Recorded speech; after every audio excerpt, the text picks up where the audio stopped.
जय श्री कृष्ण। आषाढ़ का मास भुवन भास्कर के नाम पर कैसे पड़ा। दीपक भक्ति गोल में आप सभी का स्वागत है।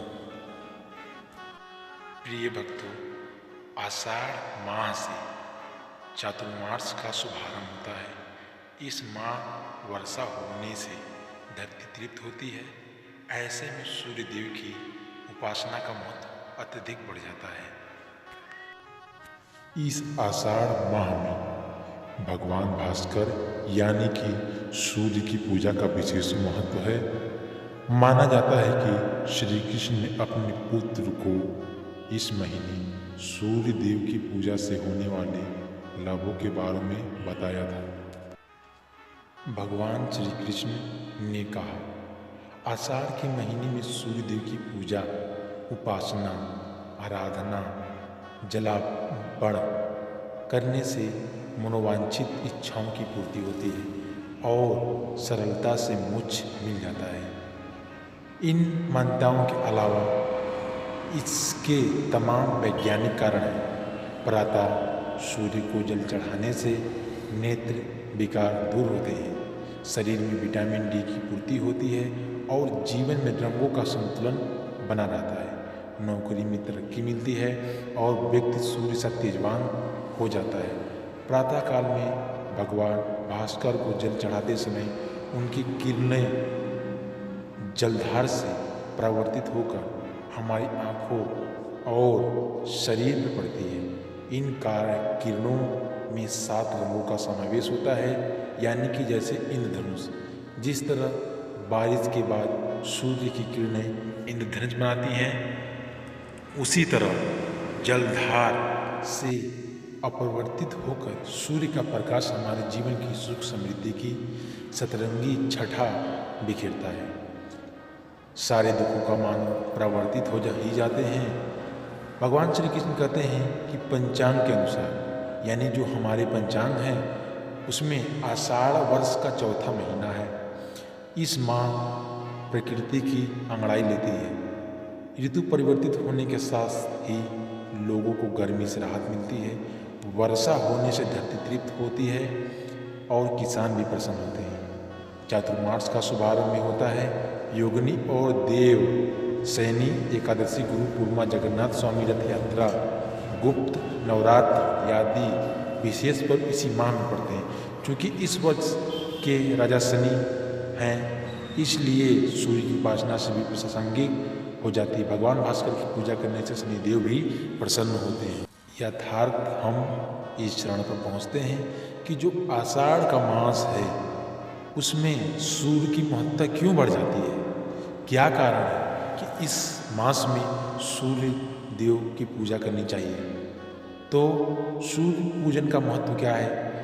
आषाढ़ माह में सूर्य पूजा करने से जीवन में सुख शांति बनी रहती है, आंखें सुंदर और चमकदार होती हैं, शरीर की रोग प्रतिरोधक क्षमता बढ़ती है। सूर्य की किरणों के प्रभाव से शरीर की ऊपरी सतह पर चिपके हुए हानिकारक बैक्टीरिया आदि से निजात मिलती है। लीवर, हृदय और मस्तिष्क सहित शरीर के सभी अंग और सक्रिय हो जाते हैं। इससे चित्त प्रसन्न हो जाता है और हमारी इच्छा शक्ति भी अधिक मजबूत होती है। मनुष्य के आत्मविश्वास में वृद्धि होती है। नौकरी में उच्च अधिकारियों और घर में पिता सहित अन्य श्रेष्ठ जनों की कृपा प्राप्त होती है। सुबह जब आप और हम जल्दी उठेंगे तो शाम को जल्दी भी नींद आएगी, जिससे हमारे शारीरिक की क्षमता प्रतिरोधक क्षमता सामान्य रहेगी। अनिद्रा और थकान जैसी परेशानियों से छुटकारा मिलेगा। शरीर के सभी अंग सक्रिय रहेंगे। सूर्य देव की कृपा से ही कर्ण वीरों में महावीर बना और सूर्य के अनंत भक्तों की श्रेणी में शुमार हो गया, क्योंकि ज्योतिष शास्त्र के सूर्य को पिता का कारक माना गया है और कलयुग में साक्षात इन्हीं को देवता माना गया है। तो इनका स्वभाव उस पिता की तरह ही होता है जो भले बच्चों को गलती होने पर डांटते हटाते रहते हैं और मौन रूप से उनके लिए समर्पित होते हैं। साथ ही बच्चों के वर्तमान भविष्य का पूरा ख्याल रखते हैं। कुंडलियों में सूर्य अच्छी स्थिति पिता के साथ मधुर संबंधों का सूचक है।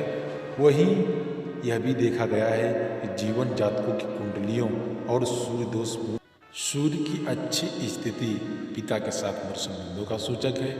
वहीं यह भी देखा गया है कि जिन जातकों की कुंडलियों में सूर्य दोष पूर्ण है उन्हें पिता का समान सुख नहीं मिल पाता। इस महीने तो सूर्य की पूजा अवश्य करनी चाहिए, क्योंकि इसमें सूर्य देव तक पहुंचने के लिए इस माह आषाढ़ में बहुत महत्व माना जाता है।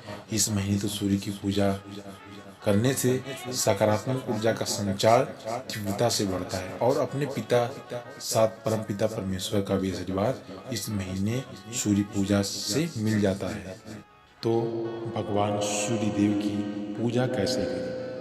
सबसे पहले प्रातः सूर्य को अर्घ्य देते समय जलपात यानी कि जल को सिर से ऊपर उठाकर जल में कुमकुम और लाल पुष्प अवश्य मिलाएं। सिर के ऊपर जलधार गिराने से उसमें से अपरिवर्तित होकर सूर्य की किरणें पूरे शरीर पर पड़ती है। यानी कि जो जल हम अपने सर के ऊपर से चढ़ाएंगे, जो जल धरती पर गिरेंगी, उनमें से जो सूर्य की किरणें अपरिवर्तित होकर जो हमारे शरीर में पड़ेंगी, बाद में सूर्य की किरणें की क्षमता से वृद्धि हो जाती है। यह हमारे लिए काफ़ी लाभदायक होता है।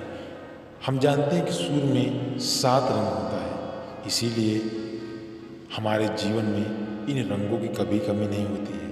इस महीने श्वेत वस्तुओं का दान करने से श्रेयस्कर माना जाता है। सूर्य को 3 धाराओं में जल अर्पण करना चाहिए। पहली धारा पितरों की होती। प्रिय भक्तों, यह रहा आषाढ़ मास का गुणगान। तो हम अपनी वाणी को यहीं पर विराम करते हैं। जय श्री कृष्ण। प्रिय भक्तों, यह वीडियो और यह जो वाणी है आपको अच्छी लगी हो तो ज़्यादा से ज़्यादा शेयर करें और कमेंट में हमें बताएं कि आपको क्या मिला, क्या नहीं मिला। इस तरह शक्ति से आप बहुत ही कुछ सीखेंगे, यह हमारी आशा है। जय श्री मन्नारायण।